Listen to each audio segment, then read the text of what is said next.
الحمد لله نحمده ونستعينه ونستغفره ونؤمن به ونتوكل عليه ونعوذ بالله من شرور أنفسنا ومن سيئات أعمالنا من يهده الله فلا مضل له ومن يضلله فلا هادي له ونشهد أن لا إله إلا الله وحده لا شريك له ونشهد أن سيدنا وحبيبنا وشفيعنا وسندنا وإمامنا ومولانا محمد وبارك وسلم وصلى الله عليه وعلى آله وأصحابه وأزواجه وذرياته وبارك وسلم تسليما كثيرا كثيرا. أما بعد فأعوذ بالله من الشيطان الرجيم. بسم الله الرحمن الرحيم. قل هو الله أحد الله الصمد لم يلد ولم يولد ولم يكن له كفوا أحد. میرے محترم بزرگوں، دوستو، اللہ تعالیٰ نے ہم سب کو اس دین پر پیدا فرمایا ہے جس دین کو اللہ تعالیٰ نے خود پسند فرمایا ہے. ان الدین عند اللہ الاسلام. گویا دین اسلام کے علاوہ اللہ تعالیٰ کو کوئی دین پسند ہے ہی نہیں. قرآن کریم کے دوسرے آیت کے اندر اللہ تعالیٰ کا پاک ارشاد ہوا: من یبتغی غیر الاسلام دینا فلن یقبل منہ وہو فی الآخرۃ من الخاسرین. دین اسلام کے علاوہ اگر کوئی دوسرا دین کوئی اختیار کرتا ہے تو آخرت کے اعتبار سے خسارے میں ہوگا، گھاٹے میں ہوگا، نقصان میں ہوگا. اور یہ دین اللہ تعالیٰ نے جناب آقا محمد رسول اللہ صلی اللہ علیہ وسلم پر کامل اور مکمل کر دیا. میدان عرفات میں اللہ کے نبی صلی اللہ علیہ وسلم کا آخری حج ہے، حجۃ الوداع جس کو کہا جاتا ہے. میدان عرفات میں اور آپ کے ساتھ 1,24,000 صحابہ کرام کا ایک جنب غفیر کا بہت بڑا مجمع ہے. آپ اونٹنی پر سوار ہیں. اللہ تعالیٰ نے قرآن کریم کی وہ آیت آپ کے اوپر نازل فرمائی جس آیت کے اندر اللہ تعالیٰ نے آپ صلی اللہ علیہ وسلم پر دین کو کامل اور مکمل کر دیا. الیوم اکملت لکم دینکم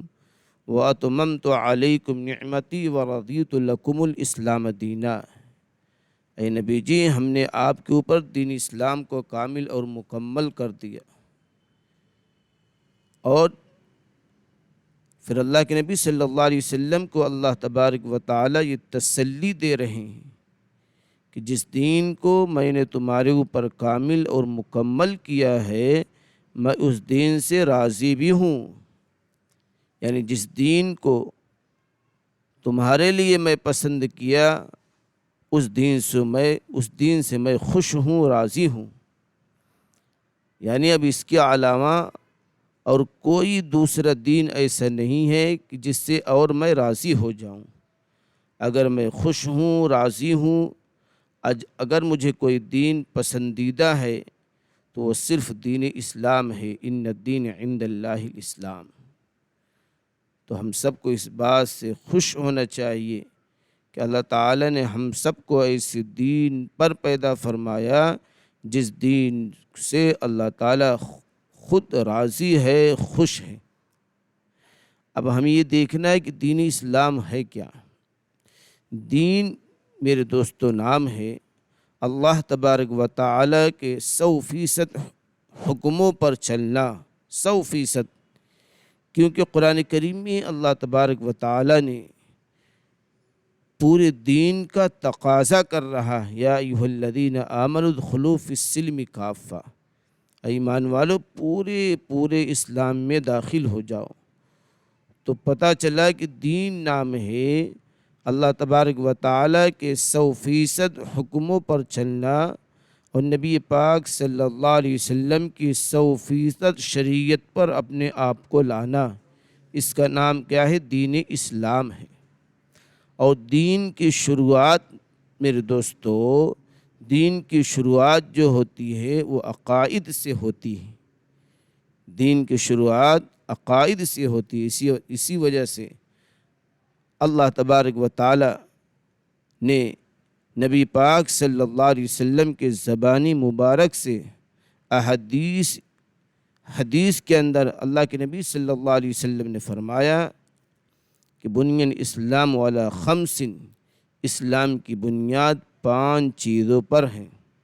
شہادت ان لا الہ الا اللہ و اقام الصلاۃ و ایتاء الزکاۃ و تصوم رمضان و حج البیت، کہ اسلام کی بنیاد 5 چیزوں پر ہیں، اور بنیاد ہم اور آپ بلکہ ایک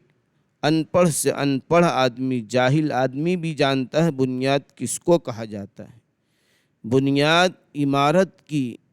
مضبوط یعنی نچلے حصے کو کہا جاتا ہے، کہ جتنی زیادہ بنیاد مضبوط ہوگی، جس عمارت کی بنیاد جتنی زیادہ مضبوط ہوگی، پھر اس عمارت کے اوپر چاہے آپ کتنے ہی محل کا ٹاور کھڑا کر لیں وہ گرے گا نہیں۔ اور اگر کسی عمارت کی بنیاد ہی کمزور ہے تو آج جیسے دیکھا جاتا ہے، خاص کر کے اپنے بمبئی شہر کے اندر، مہاراشٹر کے اندر، کلیان کے اندر یا بڑے بڑے شہروں میں،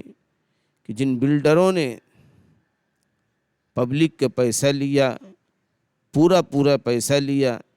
لیکن اس کے اندر مٹیریل کمزور ڈالا، بنیاد کمزور ڈالی، تو وہ عمارت آگے چل کے بجائے 50 سال چلنے کے، 40 سال چلنے کے، 2 4 10 سال ہی میں اس کے اندر دراڑ پیدا ہو جاتا ہے یا گرنے لگتی ہے،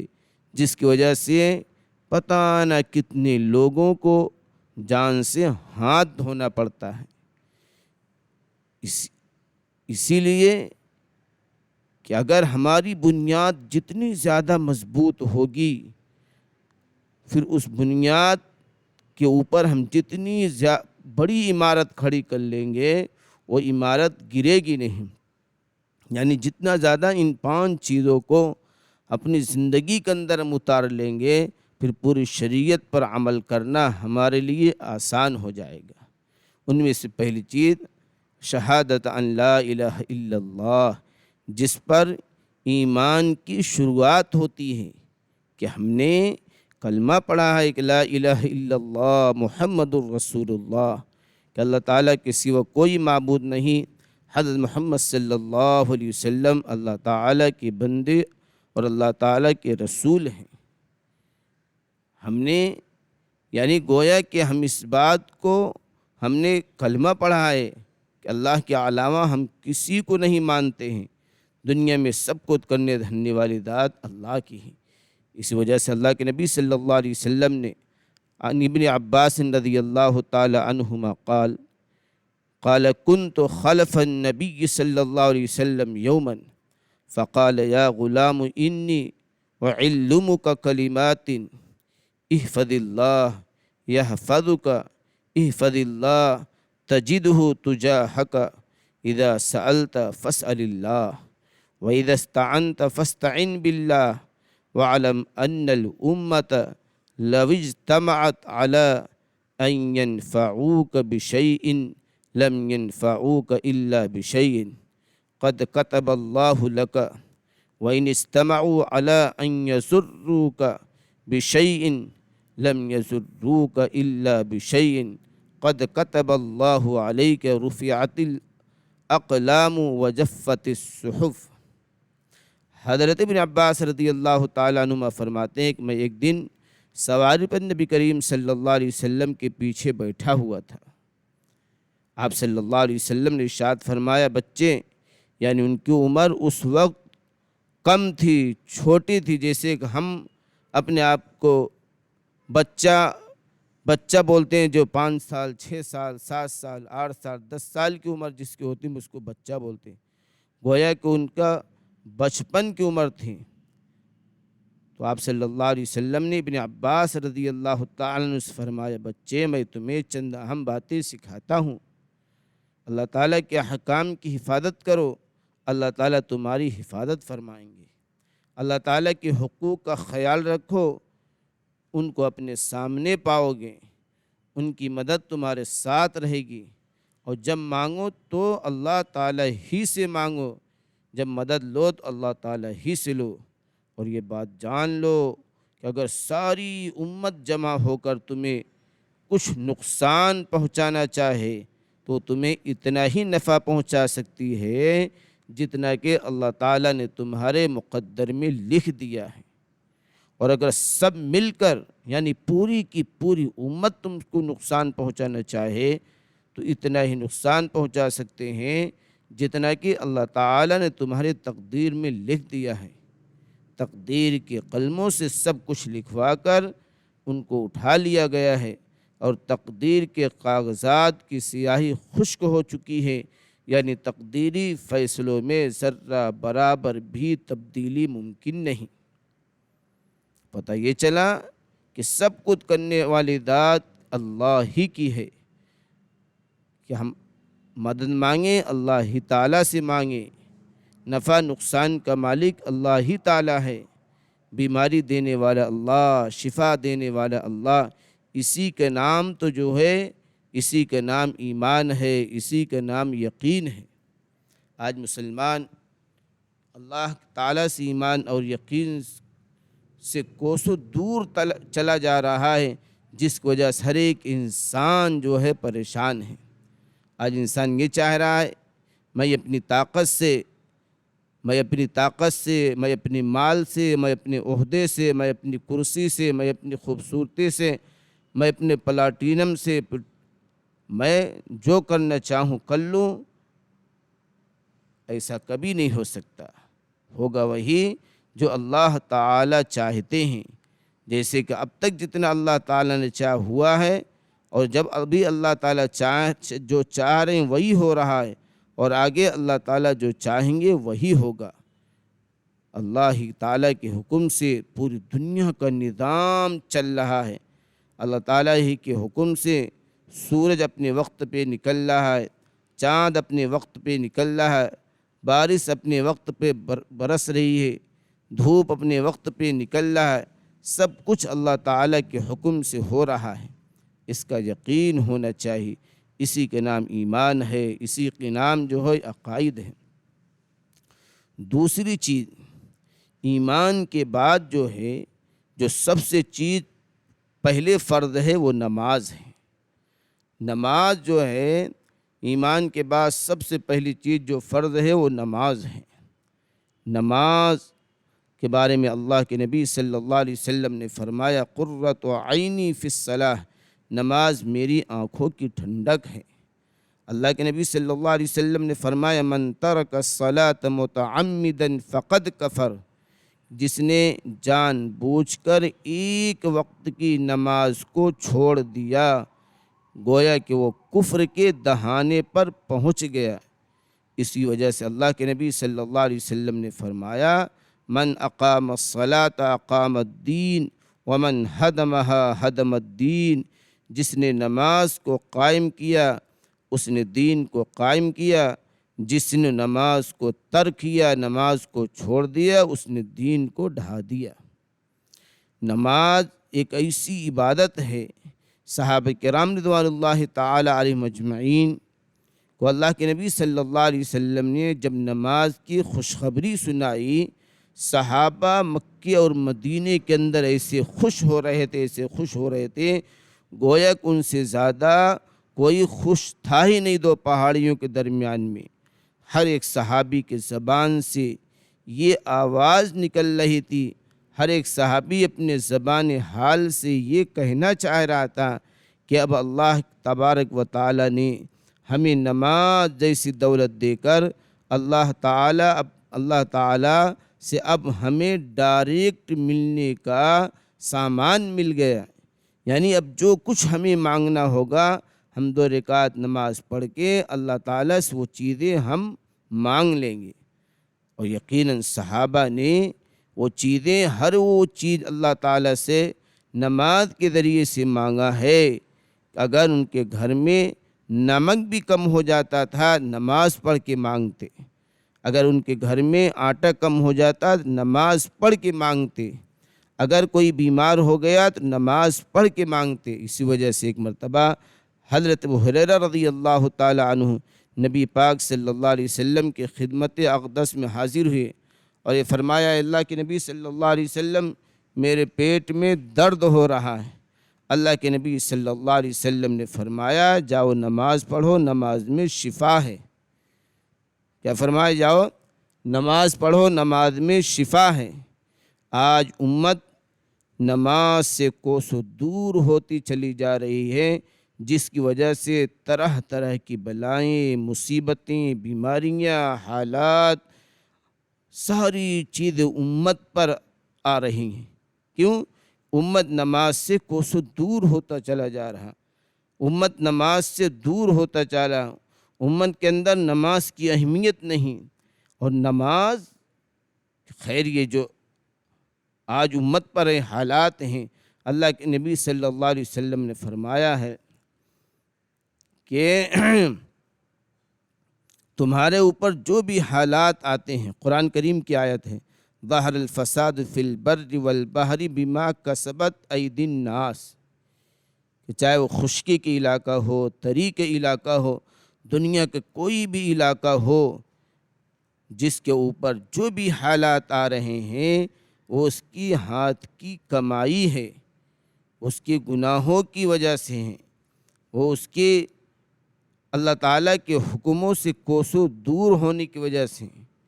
اللہ کے نبی صلی اللہ علیہ وسلم کی شریعت کو چھوڑنے کی وجہ سے ہیں،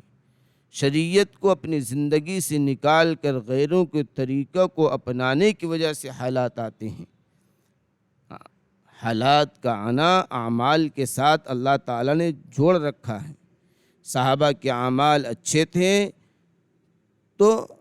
اللہ تعالیٰ نے ان کو جو ہے دنیا کے اندر خوش رکھا تھا، کہ وہی صحابہ کرام جب ایمان میں نہیں داخل ہوئے تھے، کفر شرک ان کی زندگیوں کا اندر تھی، کفر اور شرک میں مبتلا تھے، تو وہی صحابہ کرام جب کفر اور شرک میں مبتلا تھے، کوئی ان کو جاننے والا نہیں۔ حضرت عمر رضی اللہ تعالیٰ خود فرماتے ہیں کہ میں ایسا تھا، یعنی میرے اندر اتنی سمجھ اور بوجھ نہیں تھی، میری خالہ جو ہے مجھے بکریاں چرانے کے لیے جنگل میں بھیجتی تھی، شام کو جب میں آتا تھا تو اس میں سے ایک دو بکری جو ہے کھو جاتی تھی، میرے کان پکڑ کے میری خالہ کہتی تھی، عمر تو کیا کرے گا اپنی زندگی میں جب تجھے بکریاں چرانا نہیں آتا ہے۔ حضرت عمر خود فرماتے ہیں کہ یہ اللہ تعالیٰ نے جو مجھے سمجھ دی، اللہ تعالیٰ نے جو مجھے آدھی دنیا کا حاکم بنایا، یہ ساری کی ساری اس کی وجہ صرف ایمان، اس کی وجہ صرف اسلام، اس کی وجہ صرف نبی پاک صلی اللہ علیہ وسلم کی سنت کو اپنانے کی وجہ سے۔ اللہ تعالیٰ نے پھر انہی صحابہ کرام کہ شروع میں جب ایمان لا رہے ہیں،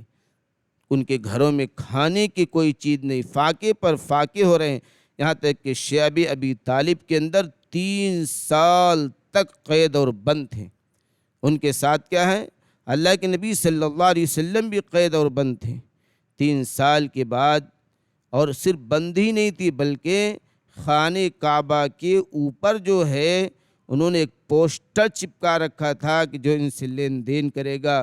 ان سے خرید و فروخت کرے گا، ان کا کوئی تعاون کرے گا، ان کی کوئی مدد کرے گا، اس کو مدینہ سے بائیکاٹ کر دیا جائے گا، مکے سے بائیکاٹ کر دیا جائے گا، مکے سے اس کو باہر نکال دیا جائے گا۔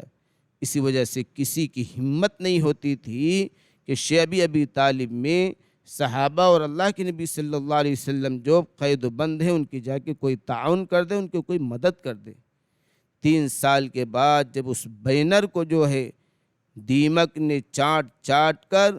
اس کے لکھے ہوئے تحریر کو جب کھا گئے، تب جا کے اس پہاڑی سے، گھاٹی سے نکلے۔ پھر انہی صحابہ کرام کو اللہ تعالیٰ نے ملکوں کو گورنر بنایا، ایک ایک ملکوں کو جو ہے صحابہ کرام گورنر تھے۔ کس کی وجہ سے عزت ملی؟ اسلام کی وجہ سے عزت ملی۔ اور اللہ تبارک و تعالیٰ قیامت تک کے لیے وعدہ کیا ہے، ان تنصروا اللہ ینصرکم، اگر تم میرے دین کی مدد کرو گے میں تمہاری مدد کروں گا، یعنی اگر تم میرے دین کی مدد کرو گے میں تمہاری مدد کروں گا، وَيُثَبِّتْ أَقْدَامَكُمْ، اور میں تمہارے قدموں کو جماؤں گا۔ یعنی اگر تم میرے دین کی مدد کرو گے اور مدد کرنے کے ساتھ ساتھ، مدد کرنے کے باوجود تمہارے اوپر کوئی حالات آ رہے ہیں، کفر کے حالات، شرک کے حالات، ملک کے حالات، مال کے حالات، دشمن کے حالات، کوئی بھی حالات آ رہے ہیں، اگر تم میرے دین کی مدد کر رہے ہو پھر بھی تمہارے اوپر حالات آ رہے ہیں، پھر بھی تم کو ستایا جا رہا ہے، پھر بھی تم کو جو ہے مارا جا رہا ہے، پیٹا جا رہا ہے، تو میں خود جو ہے تمہاری مدد کروں گا، میں خود تمہاری طرف سے بدلہ لوں گا اور میں تمہارے قدموں کو جما دوں گا۔ اور اللہ تبارک و تعالیٰ نے یہ ساری چیزیں صحابہ کے ساتھ کر کے دکھایا کہ غزوہ بدر ہے، 313 ہیں ایمان کو، اسلام کے ماننے والے، اللہ کے نبی صلی اللہ علیہ وسلم کے ساتھ دینے والے صرف 313 ہیں۔ فریق مخالف جو دوسری جماعت ہے، دشمنوں کی جماعت ہے، 1000 کی تعداد ہے، لیکن ان 313 کے اندر اللہ کی وحدانیت، اللہ کے اوپر پورا بھروسہ، ان کے اندر اللہ کے نبی صلی اللہ علیہ وسلم کی شریعت کی محبت،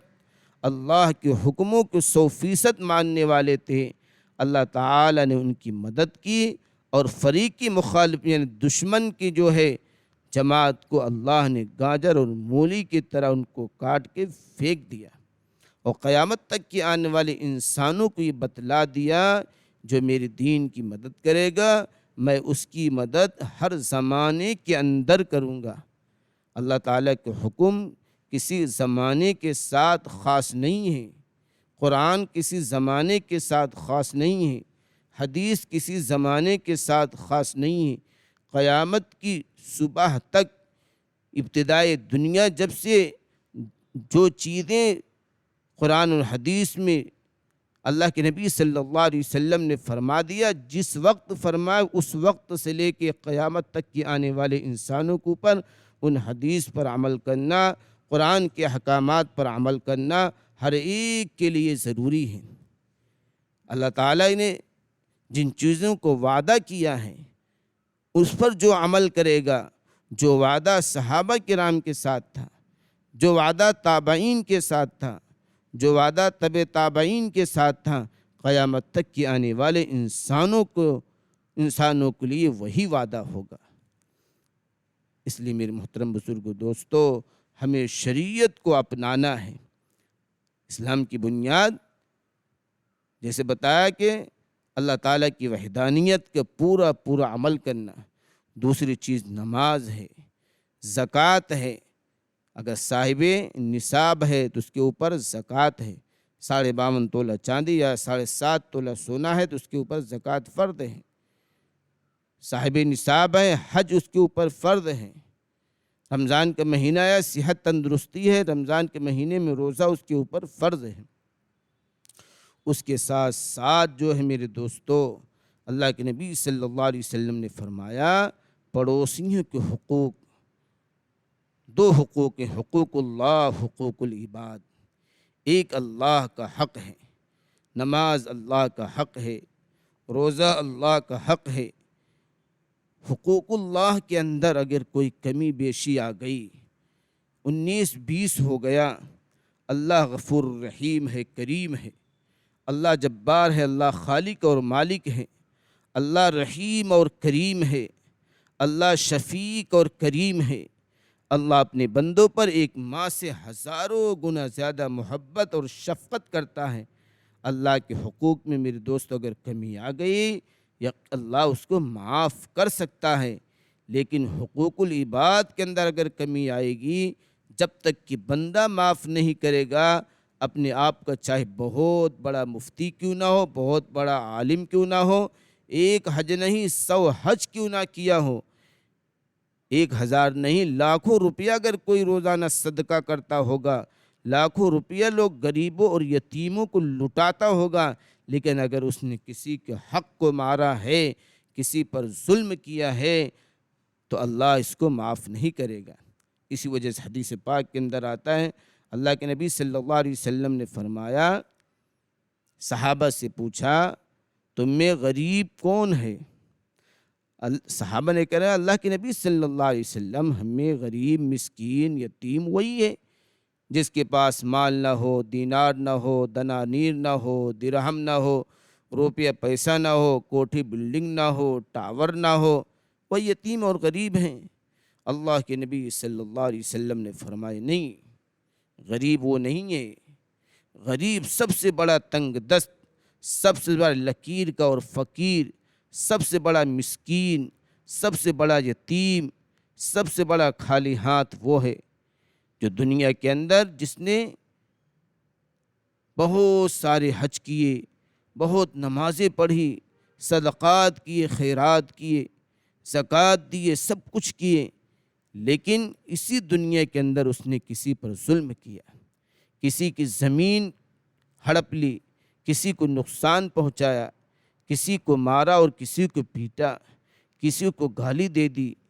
کسی کو جو ہے ناحق اس کو ستایا ہے، اپنی طاقت دکھایا، اپنی مال کی طاقت، اپنی خوبصورتی کی طاقت اور اپنی جسمانی طاقت دکھا کر کسی پر ظلم کیا، کل قیامت دن وہ دنیا کے اندر جو اس نے لاکھوں اور ٹنوں من نیکی کر کے اللہ کے دربار میں حاضر ہوا ہوگا، قیامت کے دن اللہ تبارک و تعالیٰ اس لاکھوں اور ٹنوں من نیکی کرنے والے کو اللہ تعالیٰ کھڑا کریں گے۔ کھڑا کرنے کے بعد اللہ کے دربار میں جب تمام کی تمام امت جمع ہوگی، اکٹھا ہوگی، تو اللہ تبارک و تعالیٰ پوچھیں گے کہ اس کے پاس لاکھوں منو ٹن نیکی ہیں، بتاؤ اس نے کسی کا دنیا میں کوئی حق تو نہیں دبایا ہے؟ پھر میرے دوستو، اس نے جس کو مارا ہوگا، اس نے جس کو ستایا ہوگا، اس نے جس پر ظلم کیا ہوگا، اس نے جس کو ناحق دبایا ہوگا، ناحق کسی کی زمین لی ہوگی، ہر ایک حقوق والے اللہ تبارک و تعالیٰ کے دربار میں حاضر ہوں گے اور کہیں گے اے اللہ، یقیناً دنیا میں بہت مالدار والا تھا، بہت مال لٹاتا تھا، لیکن اس نے میرے اوپر یہ ظلم کیا، میرے یہ زمین ہڑپ لی، مجھے اس نے گالی دیا، میرے اوپر تہمت لگایا، میرے اوپر بہتان لگایا۔ اللہ تبارک و تعالی حق والوں کے اس کی نیکیوں میں سے، کیونکہ قیامت کے دن جو ہے آخرت میں دینار اور دنانیر، درہم، مال اور پیسہ وہاں کام نہیں آئے گا، وہاں جو بھی جو ہے بدلہ دیا جائے گا صرف نیکی ہی کا بدلہ دیا جائے گا۔ تو اللہ تبارک و تعالی اس تمام حق والوں کو، وہ جو لاکھوں اور منوں ٹنوں من لے کیا اللہ کے دربار میں حاضر ہوا ہوگا، ہر ایک حق والے کو بلائیں گے اور اس کی نیکیوں میں سے ان کو دیتے رہیں گے، دیتے رہیں گے، دیتے رہیں گے، یہاں تک کہ اس کی ساری نیکیاں ختم ہو جائیں گے۔ پھر بھی حق والے اگر بچیں گے تو اللہ تبارک و تعالیٰ ان کے گناہ کو اس کے اوپر لاد دیں گے، اس کے پیٹھ کے اوپر بھر دیں گے اور اس کو ان گناہوں کے ساتھ جہنم میں پھینک دیں گے۔ تو حقوق العباد اور حقوق اللہ، اور حقوق العباد میں سے سب سے پہلا حق جو ہے وہ پڑوسیوں کا حق ہے، پڑوسی کا حق۔ عائشہ صدیقہ رضی اللہ تعالی عنہا خود فرماتی ہیں اللہ کے نبی صلی اللہ علیہ وسلم پڑوسیوں کے بارے میں ہم سے اتنا تاکید کرتے تھے، میں یہ سمجھنے لگی کہ کہیں جو ہے پڑوسیوں کو وراثت کے اندر حق دینا نہ پڑ جائے، یعنی جس طریقے سے ایک باپ کے مرنے کے بعد اس باپ کی جائیداد، زمین، پراپرٹی کے اندر اس کے جتنے بیٹے ہیں، جتنی بیٹیاں ہیں، اس کے مال کو اس کی وراثت کو ان بیٹوں اور بیٹیوں میں تقسیم کیا جاتا ہے۔ کہیں اللہ کے نبی صلی اللہ علیہ وسلم پڑوسیوں کی اتنی تاکید کر رہے ہیں، کہیں ہمیں جو ہے اپنے حق کو جو ہے پڑوسیوں کو اپنی وراثت کے اندر پڑوسیوں کی وراثت نہ دینا پڑ جائے۔ پڑوسیوں کی اتنا زیادہ حقوق ہیں، جس نے پڑوسی کو ستایا، جس نے پڑوسیوں کو حق ادا نہیں کیا، اللہ کے نبی صلی اللہ علیہ وسلم فرماتے ہیں وہ ایمان والا نہیں۔ حضرت ابو ہریرہ رضی اللہ تعالی عنہ سے روایت ہے کہ رسول اللہ صلی اللہ علیہ وسلم نے ارشاد فرمایا وہ شخص جنت میں داخل نہ ہو سکے گا جس کی شرارتوں سے اس کا پڑوسی محفوظ نہ ہو۔ ان ابی ہریرہ رضی اللہ تعالی عنہ ان رسول اللہ صلی اللہ علیہ وسلم قال لا يدخل الجنة من لا يأمن جاره بوائقه،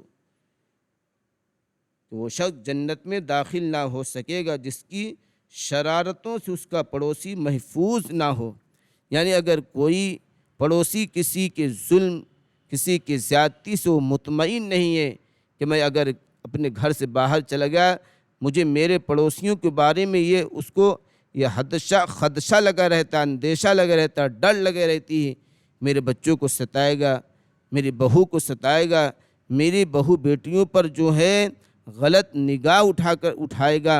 تو میرے دوستو وہ جنت میں داخل نہیں ہو سکتا ہے۔ اللہ کے نبی صلی اللہ علیہ وسلم نے پڑوسیوں کے بارے میں اتنا حقوق بتایا ہے۔ حضرت عن ابو ہریرہ رضی اللہ تعالیٰ عنہ قال قال رجل یا رسول اللہ ان فلانۃ یذکر من کثرت صلاتها وصامها وصدقتها غیر انها تودی حیرنها بلسانها قال هي فی النار۔ قال یا رسول اللہ فإن فلانة يذكر من قلة صيامها وصدقتها وصلاتها وإنها تصدق بالأطوار من الأقط ولا تغدي جيرانها بلسانها قال هي في الجنة۔ حضرت ابو ہریرہ رضی اللہ عنہ روایت کرتے ایک شخص نے عرض کی یا رسول اللہ فلانی عورت کے بارے میں مشہور ہے کہ وہ کثرت سے نماز پڑھتی ہے، روزہ رکھتی ہے، صدقہ خیرات کرنے والی ہے، لیکن اپنے پڑوسیوں کو اپنی زبان سے تکلیف دیتی ہے، یعنی برا بھلا کہتی ہے۔ رسول اللہ صلی اللہ علیہ وسلم نے ارشاد فرمایا وہ دوزخ میں ہے۔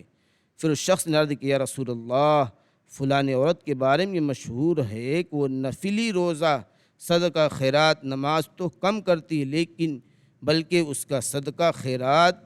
پنیر کے چند ٹکڑوں سے آگے نہیں بڑھتا، لیکن اپنے پڑوسیوں کو اپنی زبان سے کوئی تکلیف نہیں دیتی۔ رسول اللہ صلی اللہ علیہ وسلم نے ارشاد فرمایا وہ جنت میں ہے۔ آج خاص کر کے خواتین مستورات کا یہ ذہن بنا ہوا ہے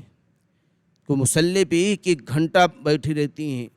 ہزاروں دانے کے تسبیح لے کے بیٹھی رہتی ہیں، قرآن کی تلاوت بھی کرتی ہیں، اللہ نے اگر توفیق دے تہجد بھی پڑھتی ہیں، نماز بھی پڑھتی ہیں، لیکن جب ان کے پڑوسیوں کے بارے میں کوئی تھوڑا سے کچھ معاملہ ہو جاتا ہے تو ان کو اوپر برس پڑتی ہیں۔ بچوں میں تھوڑا سے تکرار ہو گئی، چھوٹے چھوٹے بچوں میں اگر تھوڑا سے تکرار ہو گئی یا تھوڑا سے پانی، گلی کے پانی اس کے گلی میں چلا گیا، گلی کے پانی تھوڑا ان کے گھر میں چلا گیا، یا آنے جانے میں کوئی ٹھوکر لگ گئی، یا کپڑا جو ہے لٹکا ہوا تھوڑا سے کپڑا جو ہے ان کے ٹچ ہو گیا، وہی عورتیں جو ہزار دانے کی تسبیح لے کے بیٹھتی ہیں، نماز پڑھتی ہیں، زکوٰۃ دیتی ہیں، ماں بہنوں میں تعلیم کرتی ہیں، لیکن جب پڑوسیوں سے تھوڑا سے انبن ہو جاتی ان پہ برس پڑتی ہیں، گالی دیتی ہیں، گلوز دیتی ہیں، لڑائی کرتی ہیں، جھگڑا کرتی ہیں، اور سالوں سال چلتا رہتا ہے۔ میرے ماں بہنیں خاص کر کے سوچیں اس حدیث پر۔ اللہ کے نبی نے فرمایا کہ صحابہ نے ایک عورت کے بارے میں ان کی کارگزاری سنائی کہ ایک عورت بہت زیادہ نماز پڑھتی ہے، صدقہ کرتی ہے، خیرات کرتی ہے، لیکن پڑوسیوں کے بارے میں پڑوسیوں کا حق ادا نہیں کرتی، گالی دیتی ہے، گلوز دیتی ہے۔ اللہ کے نبی نے اس کی نماز کے ساتھ، اس کے روزے کے ساتھ، اس کے صدقات اور خیرات کے ساتھ اللہ کے نبی نے فرمایا وہ فلانی عورت جہنم میں جائے گی۔ پھر ایک عورت کے بارے میں اللہ کے نبی نے فرمایا، صحابہ نے کارگزاری سنائی، فلاں ایک عورت ہے جو صرف فرض نماز پڑھتی ہیں، نفل بہت تھوڑا سے پڑھتی ہیں، صدقہ بہت تھوڑا دیتے، یعنی پنیر کے ٹکڑے کے بارے میں بہت کم صدقہ کرتی ہے، لیکن اس کے آجو باجو میں، اس کے پڑوس میں جتنے گھر ہیں سب اس سے خوش ہیں۔ اللہ کے نبی صلی اللہ علیہ وسلم نے اس عورت کے بارے میں فرمایا وہ جنت میں داخل ہوگی۔ تو خاص کر کہ میری ماں بہنیں جو ہے اس حدیث کو غور اور فکر کریں کہ پڑوسیوں کتنا حقوق ہیں۔ اگر ہم چاہتے ہیں ہماری نماز، ہمارے روزہ، ہمارا صدقہ، ہمارے خیرات، ہمارے قرآن کی تلاوت کا بدلہ جو ہے اللہ تعالیٰ کے یہاں ہمیں ملے، اس کے بدلے میں ہمیں اللہ جنت میں داخل کر دے، دنیا میں اپنے پڑوسیوں کو حقوق ادا کرنا پڑے گا، اپنے پڑوسیوں کو حقوق ادا کرنے پڑے گا، ان کے ساتھ نرمی کرنی پڑے گی، ان کے حقوق کو ادا کرنا پڑے گا، تو اللہ تعالیٰ تمہاری نیکیوں کے ساتھ تمہیں جنت میں داخل کریں گے۔ اور اگر ہم نے پڑوسیوں کو ستایا، ہم چاہے کتنا ہی حج کر لیں، کتنا ہی روزہ رکھ لیں، صدقہ کر لیں، خیرات کر لیں، ہمیں ان تمام اعمالوں کے ساتھ اگر ہم نے پڑوسیوں کو حقوق کو ادا نہیں کیا، اللہ ہمیں جہنم میں ڈال دے گا۔ اللہ تعالی ہم سب کی حفاظت فرمائے۔ وآخر دعوانا الحمدللہ رب العالمین۔